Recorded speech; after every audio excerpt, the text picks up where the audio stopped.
Sa President Quirino Sultan Kudarat, timbog ang isang magsasaka na top 5 most wanted person ng PNP Pro 12 matapos isilbi ng otoridad ang warrants of arrest sa patong-patong na kaso.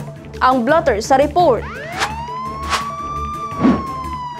Kinilala ang suspect sa alias na Roaming, 46 years old, may asawa at residente ng barangay Tinaungan ng Bayan.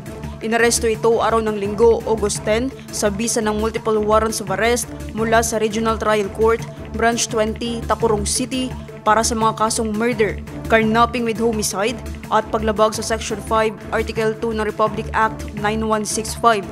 Walang inirekomendang piyansa ang korte sa kaso. Matapos ang pag-aresto, dinala agad ang suspect sa President Quirino Municipal Police Station para sa documentation at tamang disposisyon.